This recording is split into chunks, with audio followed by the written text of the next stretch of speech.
Oh, hey there. I was just rigging up my Baitcaster for the next time I'm out on the water, going bass fishing in particular. But it's kind of cool to think about the history of the Baitcaster, how we've gotten from this today, from just what it used to be, just the round, simplest reel with just the line, and how over the years, through even the 80s and 90s, they started developing the gear ratios and the drag systems to what we have today, and how it's still evolving. And it's gone great advantages through the fishing world, and it's absolutely changed how the fishing industry is now. And that's what I'm going to go through with this little documentary on the history of the Baitcaster, how it's affecting and impacting us as fishermen today, and the future of the Baitcaster. What will change? What is the future of the Baitcaster? Is there any future for it? So that's what I'm going to go through today, and I hope you enjoy this little documentary I'm about to begin with.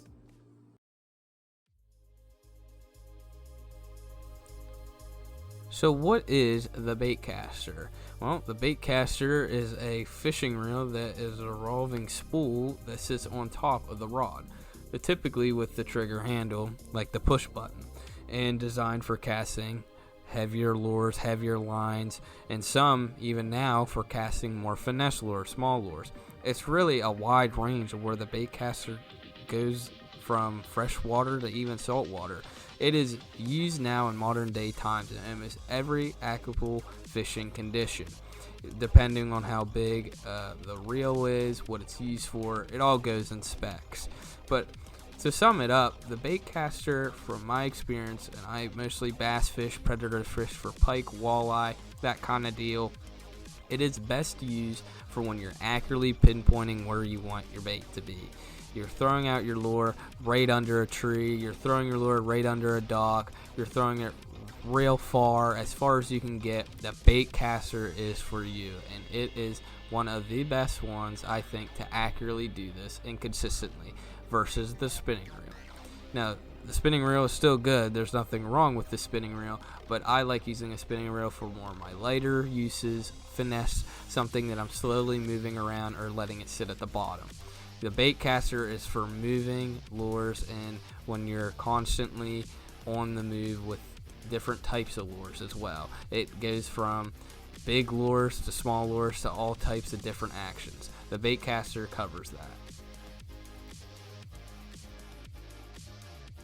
Now here's an example of one of my Baitcasters. This is my topwater and jerkbait Baitcaster that I use, and that is all what I use my lures on. That is topwater and jerkbait is this rod and reel combo, because I've made the specs the best way possible to fish the lures accurately and effectively. And as you see here, I could easily pinpoint where some lily pads were, throw one right over top of it, and I got a bass to strike my plopper.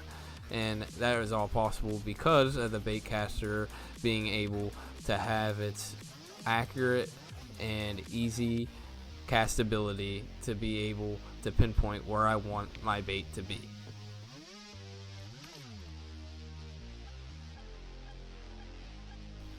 Now there's a sheer variety of Baitcasters out there, and I have my wide range of Baitcasters I have, but there's many more out there. For example, I have my SLXDC Shimano that is used for just treble hook lures like lipless crankbaits and square bills, some topwaters. I have my loose speed spool for soft plastic Texas grids and some other big worms. I use also my Revo Albert Garcia for kind of an all-purpose. I throw chatter baits, small little swim baits, and jigs and spinner baits on that one. I have my Alloy M, and I throw topwater frogs and big jigs for punching through heavy mats because it's a heavy lure and heavy line. I have my swim bait reel, that's my Megatron, that is for big swim baits and big topwaters. I can take a beating. And like in the other clip, my Maverick Doppins, and it is used for my topwater fishing and my jerkbait fishing.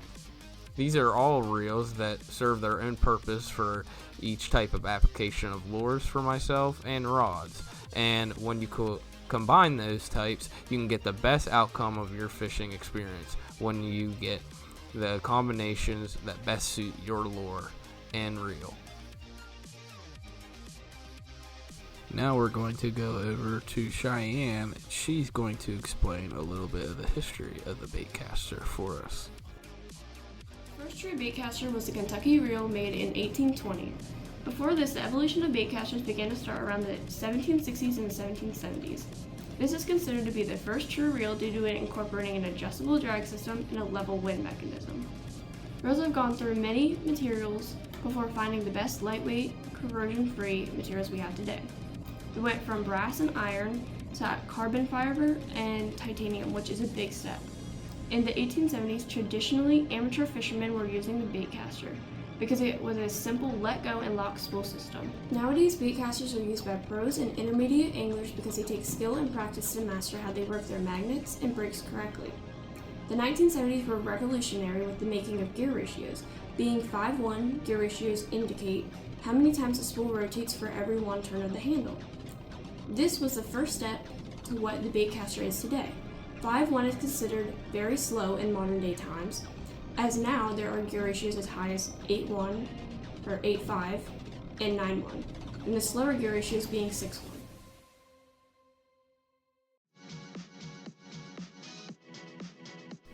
So what is the impact and the future for the Baitcaster? Well, it's had a great impact over the years for fishermen to have a great advantage, accuracy to techniques and lures to help them win tournaments and catch fish and have more fish on the boat. So it's a great thing to learn and practice, but this is also the problem with the Baitcaster. It's not a simple cast and go. You have to set it to your lure weight and your line. So it takes time to set it up. So when you set the spool tension right to your line and your magnets right to your lure weight, then you can cast it smoothly and accurately. But if done not correctly, if you maybe hit the knob on accident or hit a different setter for the magnets that's not right to the lure weight, it can backlash on you, and that's what they call it. It's basically when the line spools up around on you and creates like a bird's nest. So sometimes these can be horrible to get out and ruin your entire line. But if you do set it up correctly and practice and learn from your mistakes, it can be a great tool out in the water to fish with, being even a greater advantage than the spinning reel. Now the future of the Baitcaster looks very promising. They are already coming out with new types of reels throughout the recent years. So the BF reel is a new type that casts finesse gear, and it's just basically a different alternative to the spinning reel. I don't have one, but I think that if fishermen want to have a different type of rod and reel out in the water for casting finesse gear, it's a good option. Now another one is the digital control, and that is the DC reel. I have one, that's Shimano DC, that I've showed off before, and it makes a little sound. This is the digital chip in the computer counting my millisecond of yards going out of my lure. It already connects that and calculates when it should slow the spool down by itself without me having to use my thumb to break it. It's a great advantage out in the water, but you do pay for it a little bit. Overall, I think the Baitcaster has had a great impact throughout the fishing history, and it is a promising future for itself.